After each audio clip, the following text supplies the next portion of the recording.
The air in the Callahan Ridge bank was thick with the scent of old paper-oiled leather, and the impending summer heat that baked the dust on the street outside into a fine choking powder.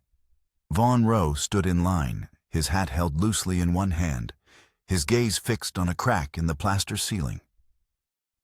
He was a man built of quiet angles and hard-earned patience, but the stale air was starting to feel like a cage. He shifted his weight and the floorboards, groaning in protest. He had come to town for Supply salt flour, a new bit for his brace, not to spend the better part of his morning waiting to deposit a meager handful of bills from the sale of a calf. The teller, a young man named Peterson, with a perpetually worried expression, was counting out coins for a rancher when the bat-wing doors of the bank slammed open with a sound like a gunshot. Two men filled the doorway, their faces obscured by dusty red bandanas. A third followed, closing the doors behind him with a heavy thud that sealed the room in a sudden suffocating silence. The air, once just stuffy, was now electric with fear. The lead robber, a tall, broad-shouldered man, leveled a Colt peacemaker at the room. "This is a robbery," he announced, his voice a low gravel that scraped at the silence. "Nobody moves, nobody makes a sound, and nobody gets hurt." A woman near the front of the line gasped a small choked sound that was instantly silenced by the second man pointing his pistol in her direction. Vaughn remained perfectly still, his body tensing, his mind a sudden cold blank. He was not a hero. He had learned that lesson 5 years ago in the heart of a fire, a lesson branded into him by smoke and failure. He was an observer, another piece of frightened livestock trapped in a pen. His eyes scanned the room, cataloging the details with the detached precision of a man who had long ago learned to separate himself from the moment. The fear on Peterson's face, the way the sunlight streaming through the window illuminated the swirling dust motes, the ornate scrollwork on the teller's cage. The third man, smaller and wiry, vaulted over the counter with a surprising agility, shoving a canvas sack at the terrified clerk. All of it, fast. The leader paced the floor, his boots scuffing against the wood, his pistol sweeping across the dozen or so frozen patrons. Vaughn's gaze drifted to the man's hand, to the weapon that held their lives in its balance. The gun was well-oiled, the metal dark and menacing. But it was the grip that snared his attention, yanking him out of his detached calm and plunging him into an ice-cold memory. The pistol grip was made of worn dark wood, and carved into its surface was a rattlesnake, coiled and ready to strike. The carving was distinctive, almost amateurish, with deep, jagged gouges that gave the serpent a crude, vicious life. Vaughn's breath hitched. The world outside the bank, the heat, the dust, the town of Callahan Ridge dissolved. He was 5 years in the past, standing in the smoldering ruins of the Lane family homestead. The air reeked of ash and heartbreak. The morning sun was a pale, sickly yellow through the haze. He remembered the feel of the scorched earth beneath his boots, the sight of the blackened timbers that were all that remained of a life of a family. And he remembered the axe. It had been left half buried in the dirt near the collapsed barn, its handle splintered, its blade nicked. And burned into the wooden handle, clearly visible against the charring, was the exact same symbol, a hand-carved coiled rattlesnake. At the time, in the fog of grief and guilt, he had dismissed it as a maker's mark, an irrelevant detail in the face of an unthinkable tragedy. The sheriff had called it an accident, a stray ember from the hearth, a tipped lantern. Everyone had accepted it. It was easier than the alternative. But now, seeing that symbol again gripped in the hand of a violent man, and the truth struck Vaughn with the force of a physical blow. It wasn't an accident. It was arson. Willow's family hadn't been the victims of misfortune. They had been murdered. The robbery faded to a dull roar in the background. The leaders shouted commands, and the clink of coins being swept into the canvas bag, the whimpers of the other townsfolk. It was all just noise.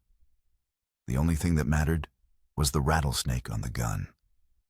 That simple, ugly carving rewrote Vaughn's past, transforming 5 years of guilt over his failure to save Willow's father and brother into a new, sharper agony.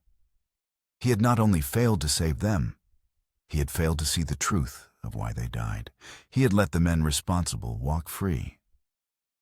He forced his eyes away from the gun, lowering his head, willing his breathing to steady. He could not act. Not here. Not now.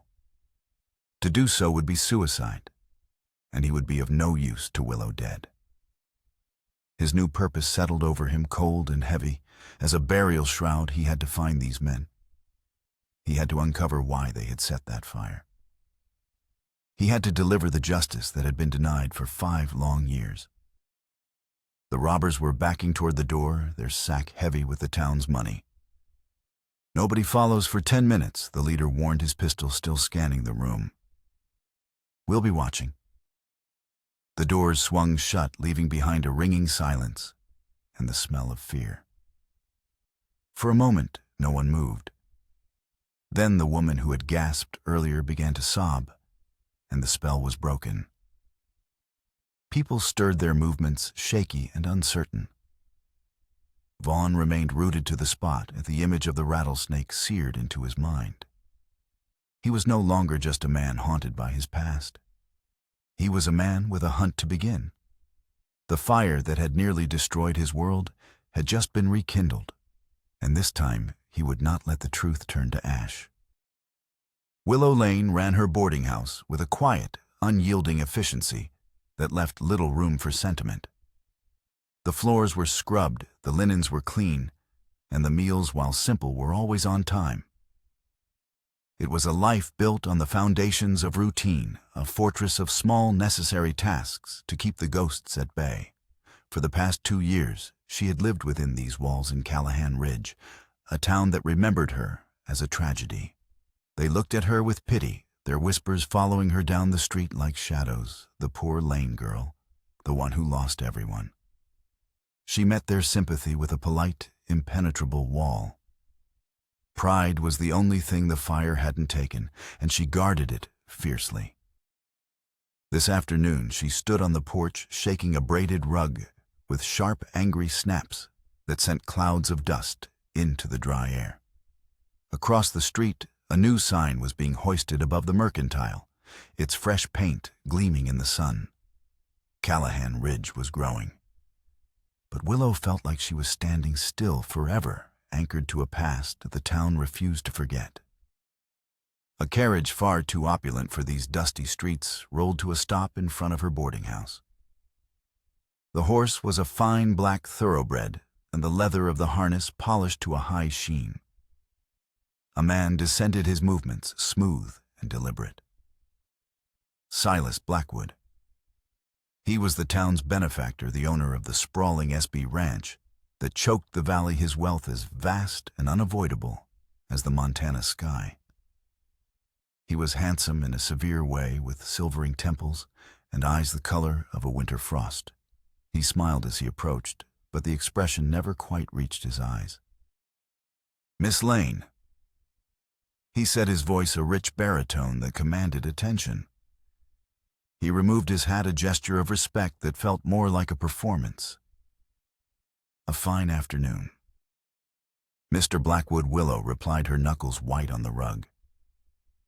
"To what do I owe the pleasure?" She kept her tone level, betraying none of the unease his presence stirred. "Business, I'm afraid. Always business." He gestured vaguely toward the hills in the direction of her family's old property. "I was reviewing some maps with my foreman this morning, and it reminded me of that parcel of yours. The old Lane homestead. I'm aware of where it is." Blackwood's smile tightened for a fraction of a second. "Of course. A place of unhappy memories.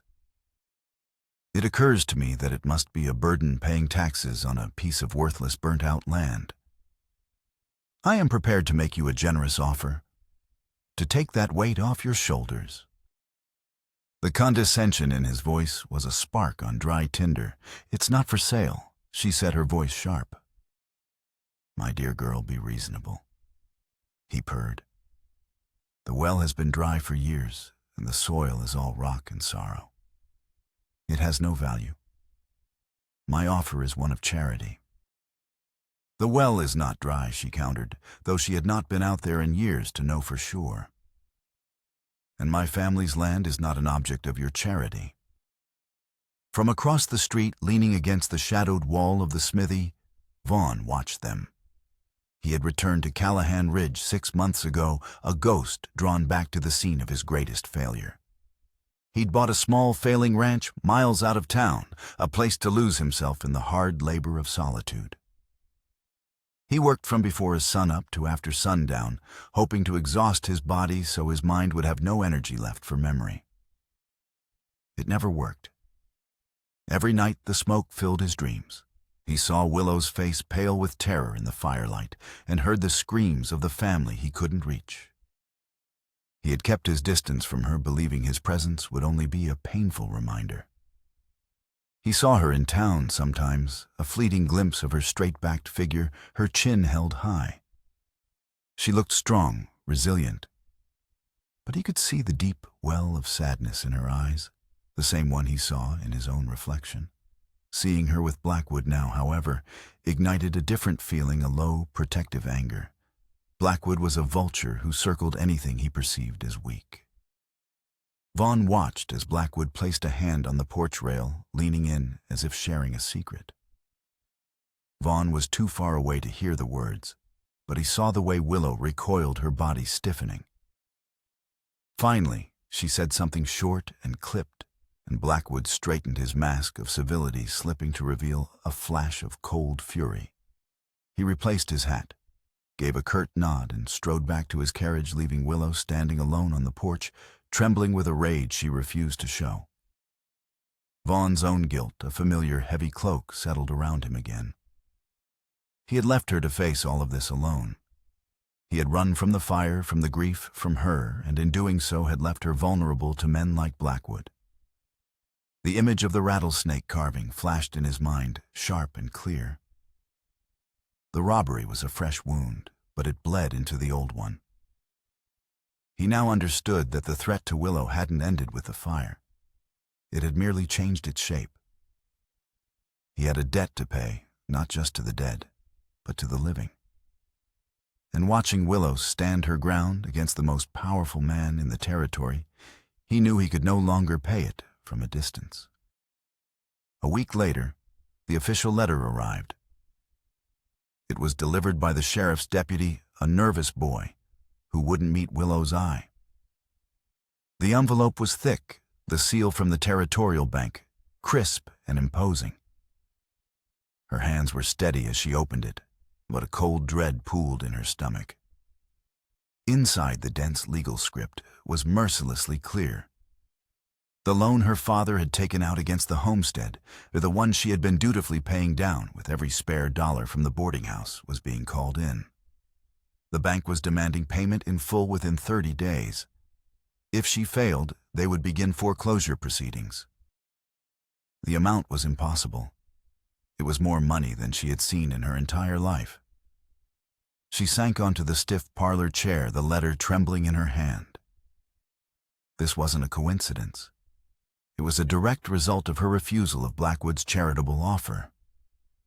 He couldn't buy her out, so he was going to squeeze her out using the bank as his fist.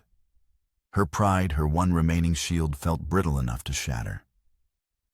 She was trapped. Callahan Ridge, the town she had fought so hard to carve out a place in, was closing in on her. She spent the rest of the day in a haze of quiet desperation, going through the motions of her work while her mind raced. There were no options. No one in town would lend her that kind of money, not to defy Silas Blackwood. Her only asset was the very land they were trying to take. It was a perfect, cruel trap. As evening fell, painting the sky in bruised shades of purple and orange, she found herself staring out the window, her gaze drawn toward the hills where Vaughn's small ranch lay. The thought of him was a complicated knot of old pain and a flicker of something she hadn't allowed herself to feel in years' hope. He had been the first to run, but he had also been the one to come back. He lived on the edge of town, a self-imposed exile, but he was here. He knew the land. More than that, he knew her family. He was the only person left who understood what that homestead represented. Swallowing the bitter taste of her own pride, she made her decision. It was a desperate, last-ditch effort, a plea to a ghost from her past. She put on her shawl, locked the door to the boarding house, and began the long walk out of town, following the dusty road that led toward the one person who might be able to help her. The sun had long set by the time she reached his gate. The air was cool-smelling of pine and damp earth. A single lamp burned in the window of his small, rough-hewn cabin. It looked lonely. For a moment, her resolve wavered. What was she doing here? Dredging up a past that was better left buried, asking for help from a man who had left her when she needed him most. But the foreclosure notice felt like a physical weight in her pocket, and it pushed her forward. She knocked on the door, the sound unnaturally loud in the quiet of the valley. After a long moment, the door opened. Vaughn stood there, silhouetted by the lamplight. He looked surprised and in something else worn down, as if he carried the weight of the world on his shoulders. His storm-gray eyes met hers, and the space between them filled with 5 years of unspoken words. "Willow," he said, his voice rough. "Vaughn." Her voice was steadier than she expected. "I need to talk to you." He stepped back, holding the door open. She entered the small, sparse cabin. It was clean, but achingly empty. A rifle rested against one wall, a saddle was slung over a wooden horse, and a plate with the remains of a solitary meal sat on the table. This was the home of a man who was not just alone, but lonely. She didn't waste time on pleasantries. She pulled the letter from her pocket and held it out. "Blackwood is trying to take my family's land." He took the letter, his eyes scanning the page. She watched his jaw tighten, a muscle flexing in his cheek. He looked from the paper to her, and she saw a flicker of the same protective anger she had seen on his face the day Blackwood had confronted her on the porch. "He's using the bank to do it." Vaughn stated, his voice flat and hard. It wasn't a question. "I have 30 days, she said, her guard finally crumbling. "I don't know what to do. He told me the land was worthless, that the well was dry. But my father always said the water was the one thing we could always count on. He said the spring that feeds the well runs deep." "He was right," Vaughn said quietly. "It does. If I could prove it." She pressed on her voice, gaining a desperate strength. "If I could prove the land has value, real value, because of the water, maybe I could get the bank to extend the loan. Maybe I could find a real buyer, someone other than Blackwood." She finally looked him full in the face, the plea she had tried so hard to suppress finally breaking through. "I can't do it alone. I need your help, Vaughn. You know that land better than anyone." He looked at her, his expression unreadable in the flickering lamplight. The silence stretched, filled with the weight of his past failure and her present desperation. For Vaughn, this was more than a request for help. It was a chance, an unexpected and undeserved opportunity to finally do what he should have done 5 years ago. To stay, to fight, to stand by her side. "I'll help you," he said, his voice low, but firm, a promise that carried the weight of 5 years of regret. "We'll start tomorrow, at dawn." The next morning, the air held a pre-dawn chill that promised a day of blistering heat.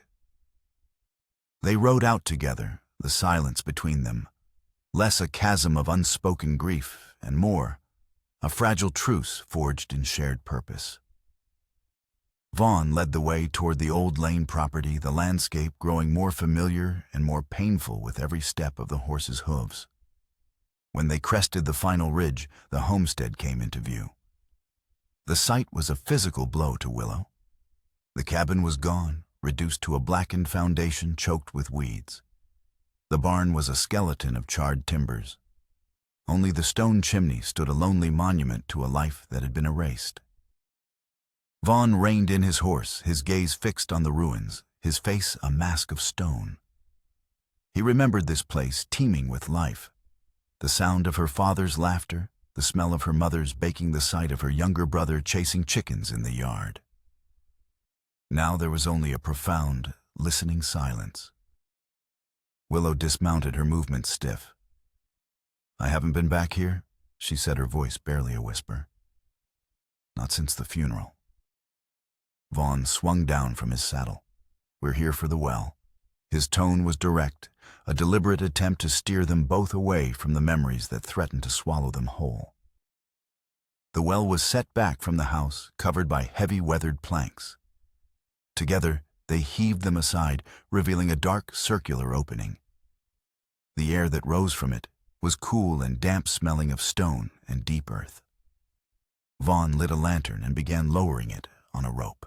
The circle of light descended, illuminating moss-slicked stones until it reflected off a surface far below. He was right. Vaughn said, a note of grim satisfaction in his voice. "There's water. Plenty of it." "But how do we prove it's a reliable source?" Willow asked, peering into the darkness. "Blackwood will just say it's runoff, that it'll be dry by summer's end." "Your father kept records," Vaughn remembered. "In a ledger. He measured the water level every season. He was meticulous about it. He said there were official water rights filed with the territory tied to a survey he had commissioned. That survey would prove the spring is permanent." "Those records would have been in the house," Willow said, her hope deflating. "They burned with everything else." "Not necessarily," Vaughn countered. "Your father was a careful man. He kept his most important papers in a lockbox at the town clerk's office. The deed, the survey, the water rights filing, they should all be there." A new plan formed, solid and clear. This was the proof they needed, a legal document that Blackwood couldn't dismiss or deny.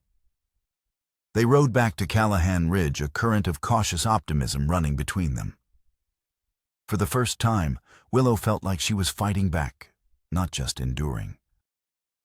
The town clerk's office was a small, dusty room attached to the sheriff's station, run by a man named Abernathy, whose spectacles were as thick as bottle glass. He peered at them over his desk, his expression wary. "We need to see the file for the Lane property," Vaughn said, his voice polite but firm. Abernathy blinked. "The old Lane place? Haven't looked at that in years. Most folks have forgotten it exists." He shuffled off into a back room filled with towering shelves of ledgers and document boxes. They could hear him muttering to himself as he searched. After several long minutes, he returned, a thin manila folder in his hand and a confused look on his face. "That's odd," he said, pushing his glasses up his nose. "The deed is here, tax records too. But the survey map and the water rights addendum, they're gone." "Gone?" Willow's voice was sharp. "What do you mean, gone?" "I mean the folder is lighter than it ought to be," Abernathy said, flustered. "There are notations here referencing the documents, but the documents themselves aren't here. They must have been misplaced." Vaughn stepped forward, his eyes cold or removed. "When was the last time someone requested this file?" Abernathy wrung his hands. I can't rightly say. But Silas Blackwood's lawyer was in here last week, reviewing a number of old property files west of the valley. For tax purposes, he said. The air went out of the room. It wasn't a coincidence. Blackwood hadn't just orchestrated the foreclosure. He had systematically removed any evidence that could save her. Their one clear path to proving the land's value had been cut off. As they stepped back out into the harsh sunlight, the weight of their first real obstacle settled upon them. Blackwood wasn't just a powerful man. He was thorough, his influence reaching into the very records that were meant to protect people like Willow. Their investigation had just begun, and already it had been sabotaged. The fight would not be as simple as finding a piece of paper. They were fighting a man who rewrote the map to suit his own ends. The setback at the clerk's office settled into a grim resolve. Blackwood had been one step ahead of them, but the blatant theft of the documents was a mistake. It was an act of aggression that confirmed their suspicions and hardened their determination. They were no longer just trying to save a piece of land. They were pushing back against a man who believed he was above the law. They began to work together, their days falling into a new rhythm. By day, Willow maintained the pretense of normalcy at her boarding house, listening to the casual gossip of her tenants, her ears tuned for any mention of Blackwood, his ranch hands, or his business dealings. In the evenings, she would meet Vaughn, and they would piece together the fragments they had gathered. Vaughn, using his need for ranch supplies as a cover, spent his time talking to the forgotten men of the territory. Old prospectors, disgruntled former ranch hands, freight drivers who had been run off their routes by Blackwood's expansion. One evening, sitting at the rough-hewn table in Vaughn's cabin, a map spread between them. Willow pointed to a series of small, failed ranches that bordered Blackwood's property. "Mr. Henderson, one of my boarders, was talking about the Miller family today. He said they packed up overnight 3 years ago, left half their belongings behind. He said it was because of bad luck. Their well went foul, and a sickness took half their cattle in a week." Vaughn drew a circle around the Miller property. "I talked to an old-timer at the saloon who used to work for the Jacksons," he said, pointing to another parcel. "He said Mr. Jackson was a stubborn man, refused to sell to Blackwood. A few months later, a flash flood washed out his best pasture. The next spring, a grass fire destroyed his hay stores right before winter. He was bankrupt within a year. Blackwood bought the land from the bank for pennies on the dollar. A chilling pattern began to emerge. Misfortune seemed to follow anyone who stood in Silas Blackwood's way. It was a string of accidents so consistent it could only be deliberate. They were uncovering a quiet, ruthless war of attrition that Blackwood had been waging for years. As they worked, the walls between them began to crumble. The shared danger and common purpose stripped away the years of pain and misunderstanding. Willow saw not the man who had abandoned her, but the steady, capable man he had always been, his quietness, now a source of strength, not distance. Vaughn saw the resilient, intelligent woman. She had become her sharp edges, a form of armor that he was slowly, carefully being allowed to see past. One night, as they pored over their notes by lamplight, Willow spoke without looking up from the map. "Why did you leave Vaughn the truth?" He stopped sharpening his knife, the scraping of steel on stone falling silent. He stared into the flame of the lamp for a long moment before he answered. "I was a coward," he said, the words costing him. "When I couldn't get to your father and brother. When I pulled you from that doorway and the roof came down, I broke. I looked at you covered in soot, having lost everything, and all I could think was that I had failed you. Staying felt like a lie. It felt easier to run than to face you every day and be reminded of how I wasn't strong enough to save them."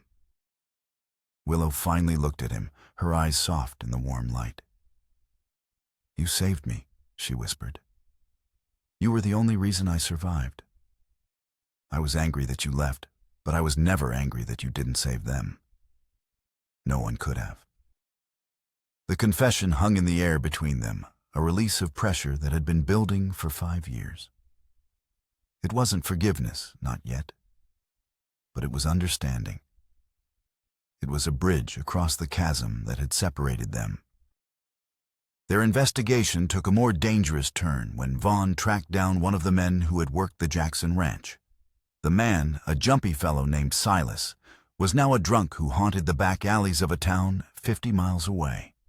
It took a bottle of whiskey and a promise of secrecy, but he finally talked. Blackwood's foreman, a man named Cobb, he came around offering to buy us out. Jackson told him to go to hell.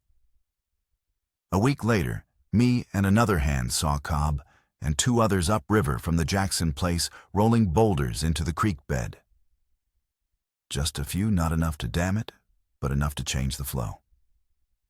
When the spring rains came, the water didn't go where it was supposed to. It went straight through Jackson's pasture. He shuddered. Cobb saw us watching. He put a finger to his lips. We quit the next day. Didn't want any part of that kind of bad luck. The foreman, Cobb, was their first solid link.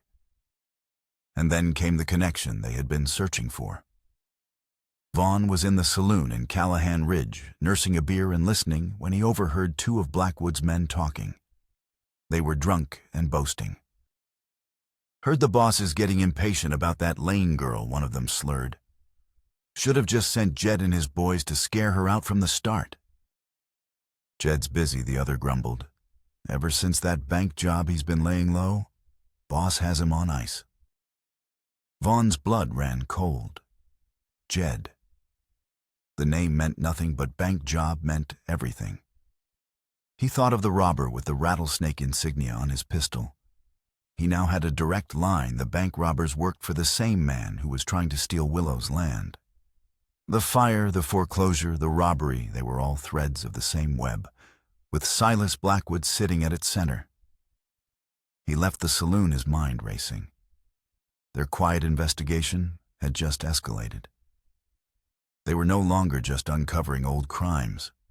They were dangerously close to exposing an active and violent criminal enterprise. Returning to her family's ruined homestead had become a painful necessity, a pilgrimage in search of a past that might hold the key to her future. Willow walked the blackened perimeter of the foundation, her boots stirring up ghosts of ash and memory. Vaughn had suggested it, his logic cold and practical. "Your father was a creature of habit," he'd said.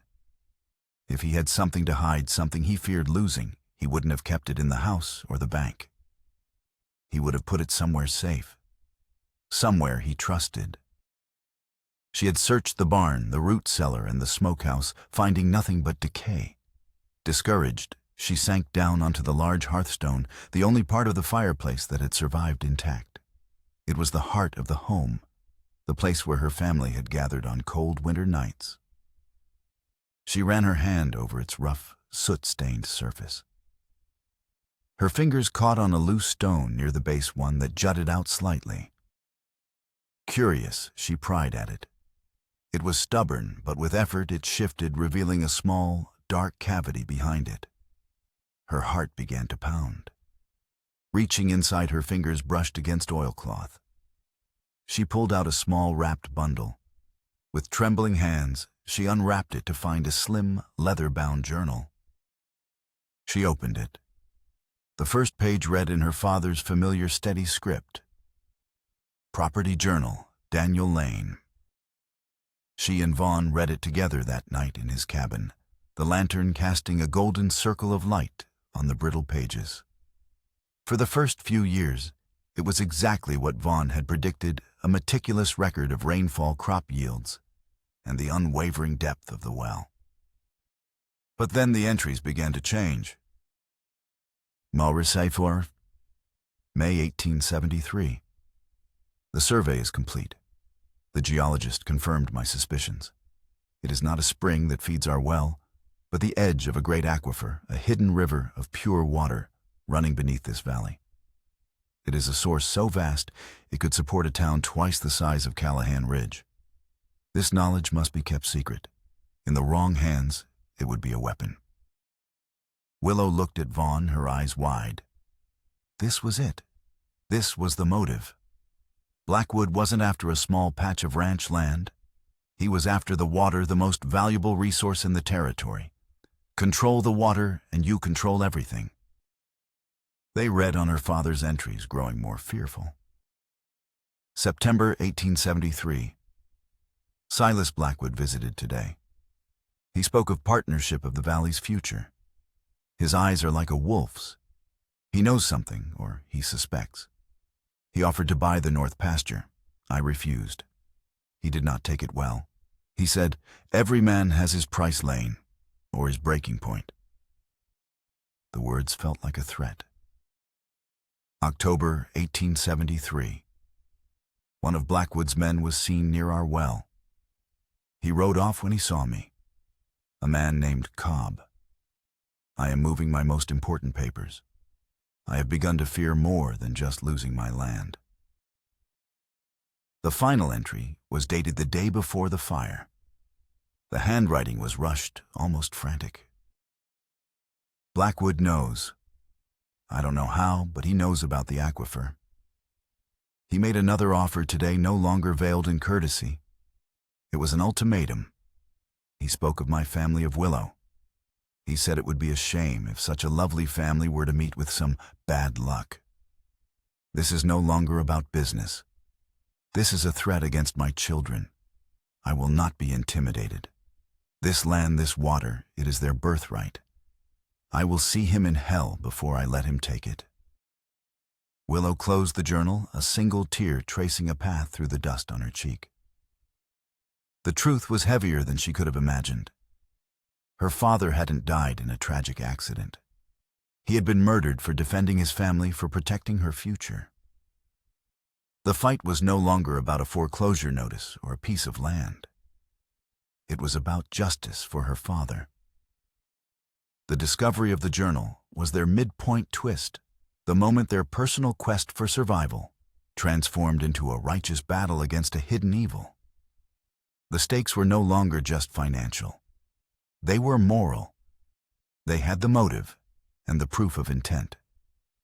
Now they had to find the man with the rattlesnake tattoo, the man who had lit the match. The journal changed everything. It was a testament, a confession, and a death warrant. With this new damning evidence, the danger they faced sharpened into a fine razor point. Blackwood was not just a ruthless businessman. He was a murderer who had been hiding in plain sight for 5 years. Their first move was to take the journal to Sheriff Brody. He was a good man, but a cautious one worn down by years of policing a town that ran on Blackwood's money. Brody read the final entries, his face growing grim. "This is serious, Willow," he said, handing the journal back. "But it's still just your father's word. It's a motive, not proof of a crime. Without a witness or the man who set the fire, Blackwood will paint this as the paranoid ramblings of a business rival." He was right. They needed the arsonist. They needed the man with the rattlesnake insignia. Their focus shifted to the bank robbers. Vaughn's description of the leader Jed and his distinctive pistol grip was their only lead. Vaughn started spending more time in the saloons of neighboring towns, places where Blackwood's influence was weaker and tongues were looser. He'd buy drinks for down-on-their-luck cowboys and drifters, subtly guiding the conversation toward talk of hired guns and easy money. He was in a dusty tavern in Miles City when he got his break. He was talking to a former Blackwood rider, a man fired for drinking on the job. Vaughn described the rattlesnake carving. The man's eyes widened slightly. "Sounds like Jedediah Kane. Calls himself Sidewinder. Vicious piece of work. Fancies himself an artist with a carving knife. Heard he did a job for Blackwood a while back. A messy one. An arson."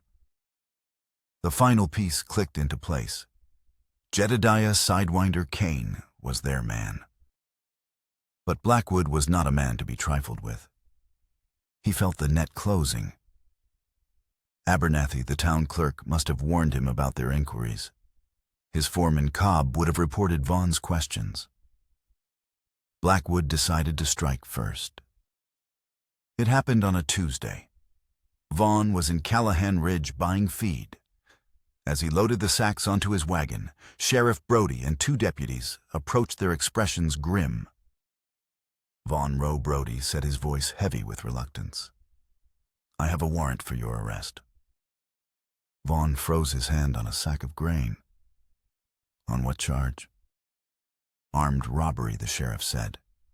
"The teller from the bank, Peterson, identified you. He said he saw your face when your bandana slipped. He says you were one of the men who robbed the bank." Vaughn stared at him in disbelief. "That's a lie. I was a hostage like everyone else."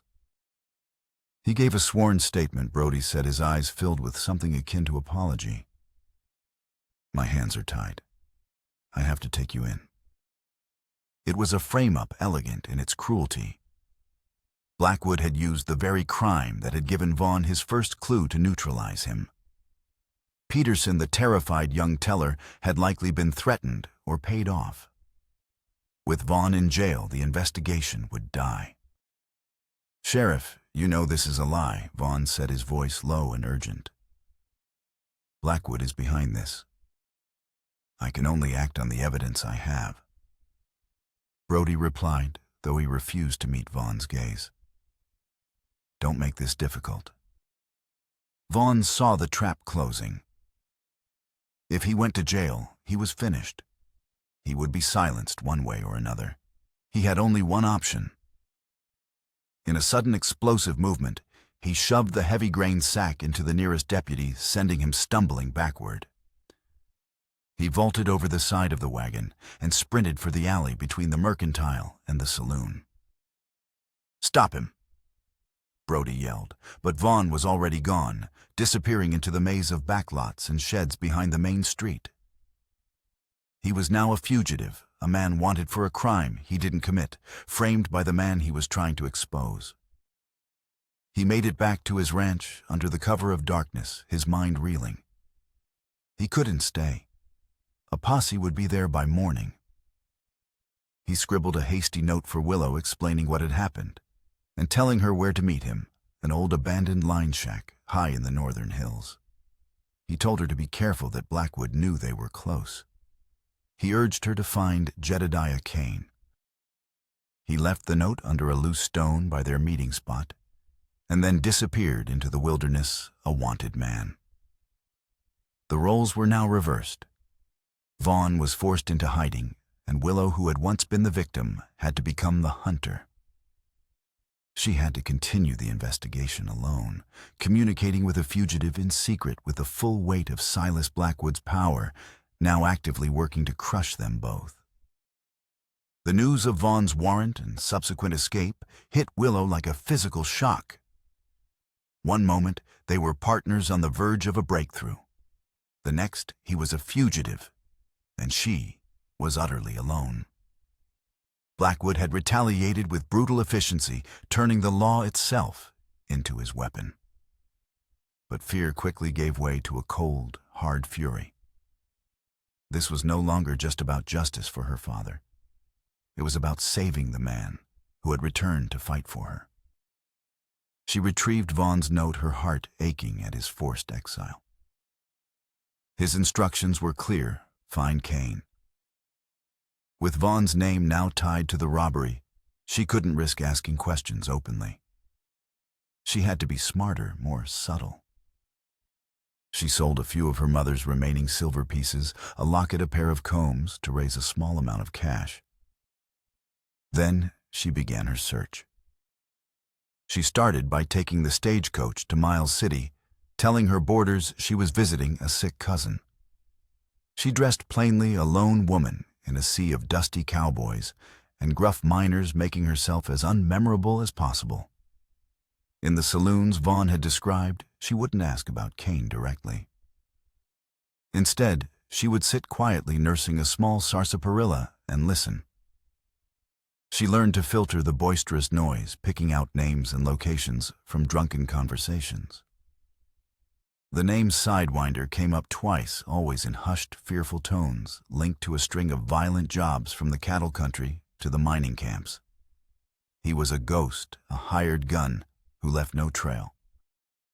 After a week of dead ends, she was ready to give up when she overheard two gamblers arguing over a poker debt. One of them, a man with a scarred face, spat on the floor. "You're as slippery as Sidewinder Kane," he snarled. "I heard he's holed up at Blackwood's North Camp playing bodyguard for some high-stakes game the boss is hosting." Her blood ran cold. Kane was close. He was on Blackwood's property under his direct protection. Getting to him would be nearly impossible. Willow returned to Callahan Ridge, and under the cover of a moonless night, rode out to the line shack to meet Vaughn. He emerged from the shadows like a wraith, thinner, his face etched with worry, but his eyes lit up when he saw her. "You found something," he said, his voice a low rasp. She told him what she had learned. "He's at the North Camp. Blackwood's holding a poker game for some wealthy investors. Kane is the security." Vaughn paced the small, dusty shack. "It's a fortress. Cobb will have men everywhere. We can't get close." "I can," Willow said, her voice firm. He stopped turning to face her. "Willow, no. It's too dangerous." "They're not looking for a woman," she argued, her plan taking shape as she spoke. "They're expecting a lawman or a fugitive, not a cook. They'll need staff for a party like this. Someone to serve drinks, prepare food. I can get inside." "They'll recognize you." "No, they won't. Blackwood has only seen me in town in my Sunday best. He won't be expecting to see me in an apron with flour on my face serving his rich friends. I'll be invisible." The argument was fierce, but short. Vaughn hated the idea, the risk it put her in. But they both knew it was their only chance. They needed Kane's confession, or at the very least, a piece of physical evidence linking him to the fire. His distinctive pistol or the axe, if he still had it. The next day, Willow presented herself at the main gate of the Blackwood Ranch, asking for the head cook. She claimed to be a widow from out of state looking for work. She was skilled, she was clean, and she was willing to work for low wages. The cook, a harried, overweight woman preparing for the massive party, hired her on the spot without a second thought. Willow spent the next 2 days working in the main house's cavernous kitchen, her head down, her ears open. She learned the layout of the manor, the routines of the staff, and the location of the North Camp.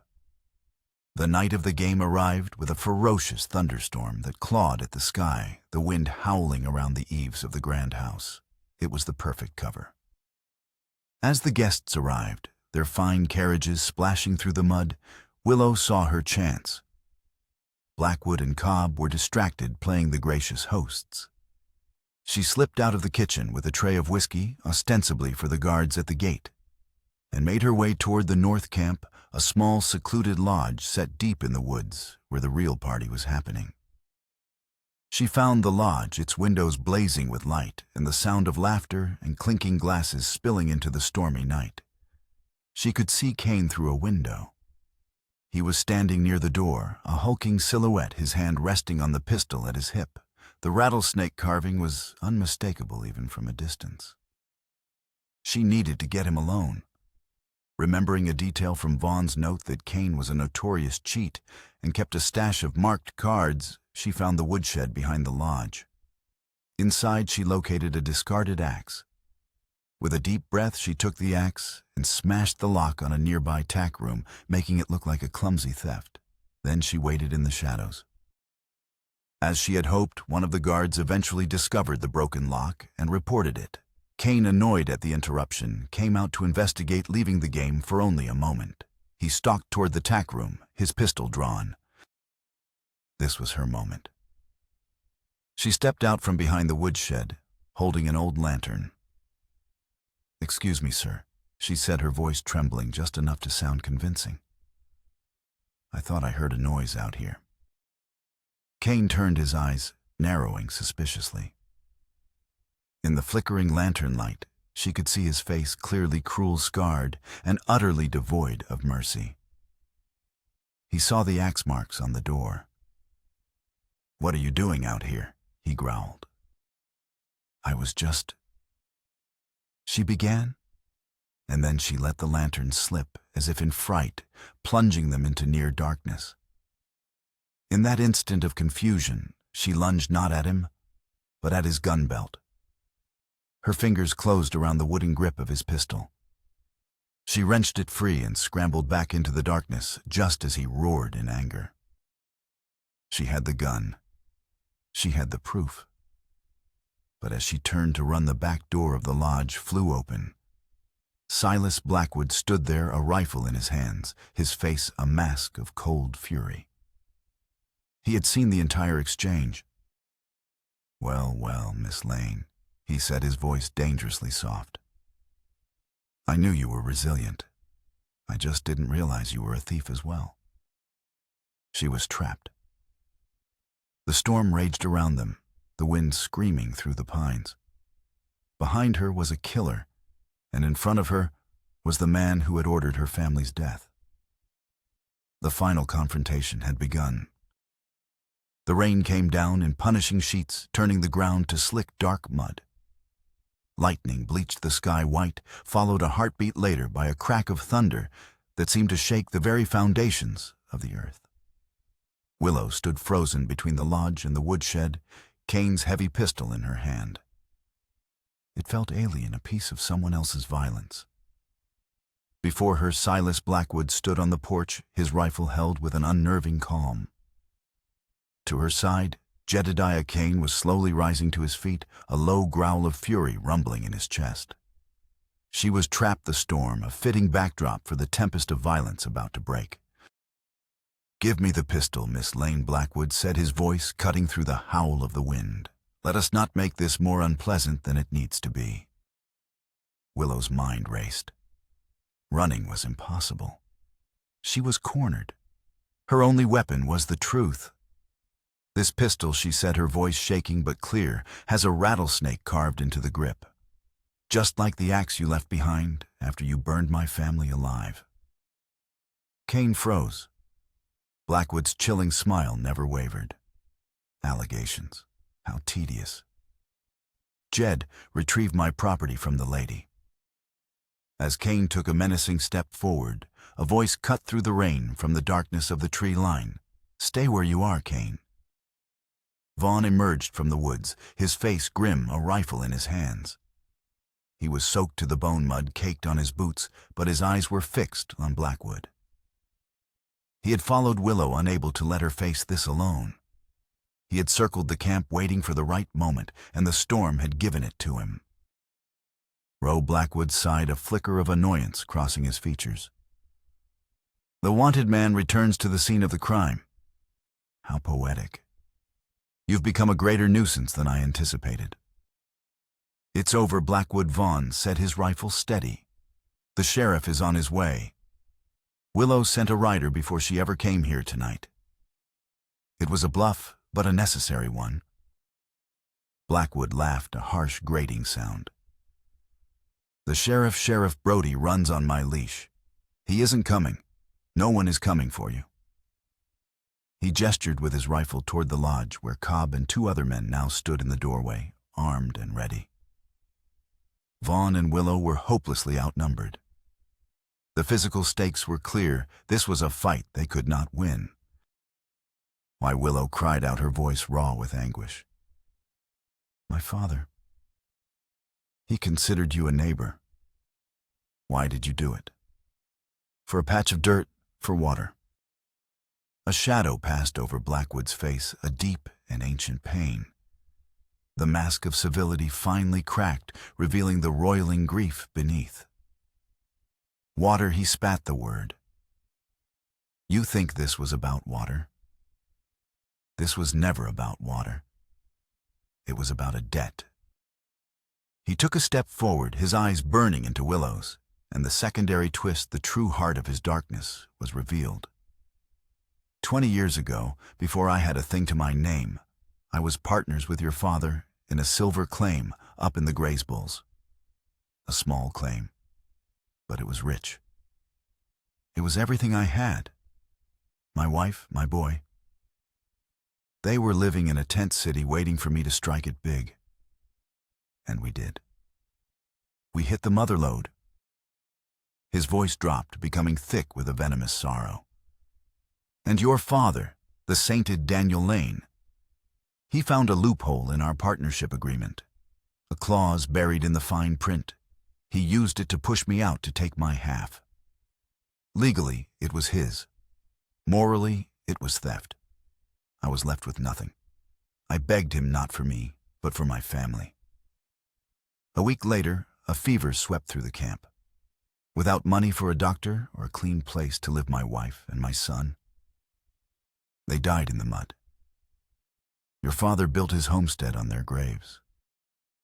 The revelation struck Willow with the force of a physical blow. This wasn't about greed. It was a vendetta, a 20-year-old wound that had festered into a monstrous, all-consuming need for revenge. Blackwood wasn't just a villain. He was a tragic figure, a man twisted by a grief as profound as her own. He wanted your land. Blackwood continued, his voice cracking. He wanted the water to wash his hands clean of what he'd done. So I took it all away. I took the land, the house, and I took the family he built in place of the one he let die. I wanted him to feel what I felt, to watch everything he loved turn to ash. An eye for an eye, Miss Lane, a son for a son. In that moment of horrifying clarity, the moral stakes of their confrontation shifted. They were not fighting a simple monster, but a man they could almost understand. The emotional stakes snapped into focus for Vaughn. To save Willow, he had to be the man he had failed to be 5 years ago. He had to move to act, to fight, and to forgive himself for his past paralysis. He saw the flicker of hesitation in Willow's eyes, the shock of Blackwood's confession warring with her survival instinct. He knew she needed him. "It ends tonight," Blackwood Vaughn said, his voice ringing with a conviction he hadn't felt in years. That was the signal. He fired not at Blackwood, but at the lantern hanging over the porch, plunging the scene into a chaos of shadows and rain. Gunshots erupted from the lodge. Willow screamed, diving for cover behind a water trough. Kane lunged for her, and she fired his own pistol, the shot going wide but forcing him back. Vaughn used the darkness to move, firing at the men on the porch, forcing them to take cover. The air was thick with gunpowder and the smell of rain. It was a desperate, unwinnable fight, but they would not die without one. Just as Cobb leveled his pistol at Vaughn's position, a new sound cut through the storm and the thunder of approaching hooves. A voice roared, "In the name of the law, drop your weapons." Sheriff Brody and a posse of 6 deputies burst into the clearing, and their lanterns cutting through the dark, their guns drawn.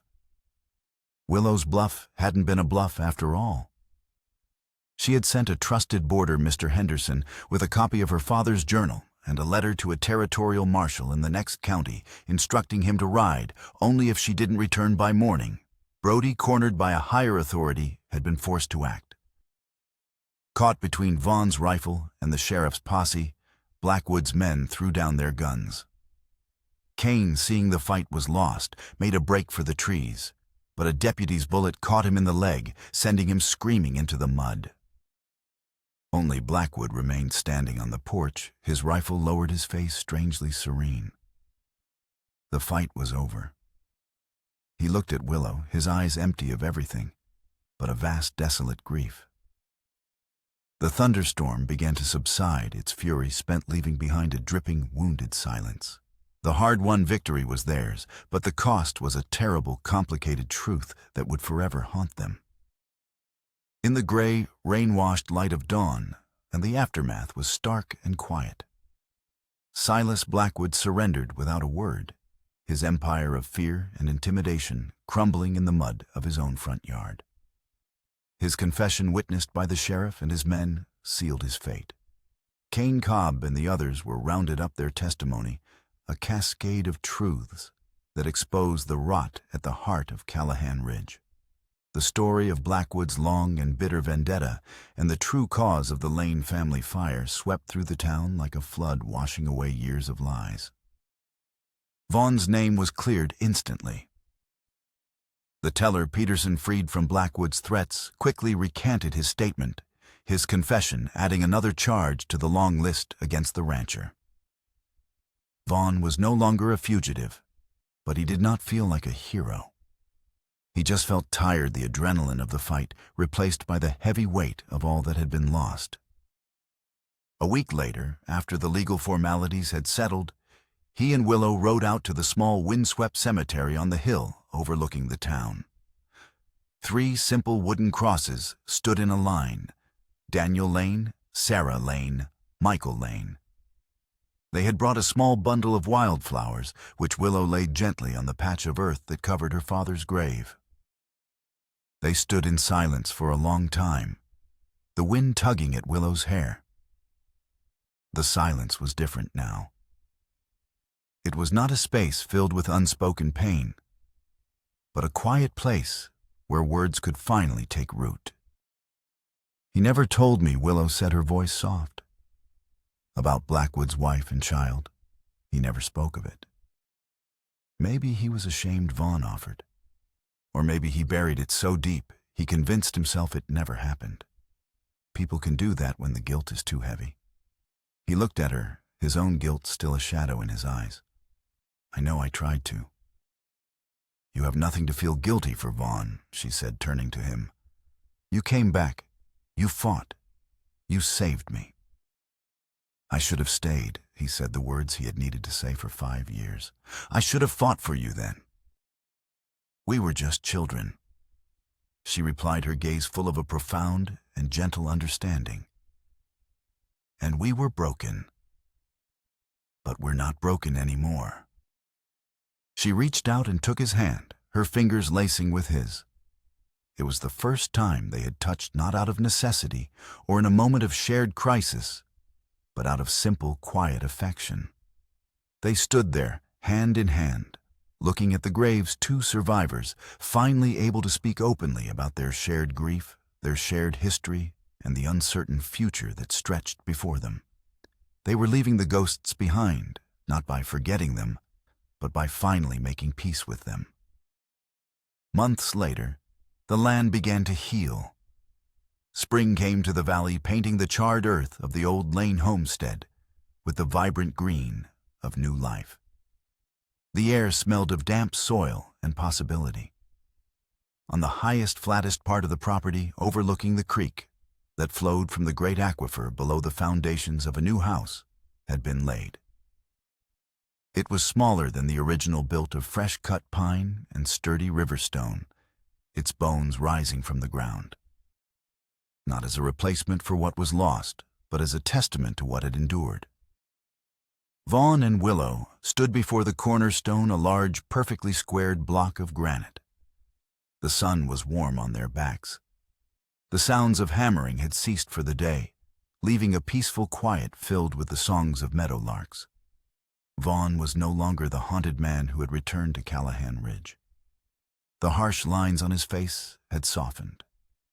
Willow's fierce protective guard had fallen away, revealing a serene strength that came not from defiance, but from peace. In her hand, Willow held a small, tarnished silver locket. It was oval-shaped, with the faint etching of a willow tree on its surface.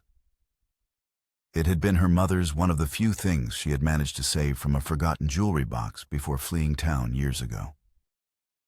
"Are you sure?" Vaughn asked, his voice low. She nodded, her eyes clear.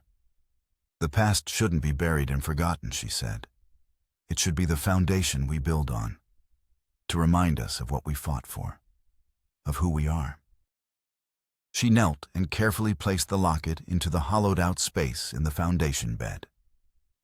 It was a symbolic act, a quiet ceremony witnessed only by the sky and the land. They were not burying the pain of the past, but honoring its memory, sealing it into the very heart of their future. Vaughn placed his hand over hers as the mason carefully guided the cornerstone into place, covering the locket forever. They rose and stood together, his arm around her shoulder, her head resting against his chest. They watched the sun begin to dip below the western ridge, the canyons blushing a deep, promising crimson. Their love story had not been forged in the gentle quiet they once imagined, but in the crucible of a shared fight for truth, justice, and redemption. It was stronger for it. Here in the valley where they had both been lost, they had found not only justice, but a home. They had found each other. Their future stretched before them as wide and open as the Montana sky, built on a foundation of forgiveness, renewal, and the enduring strength of their loyalty.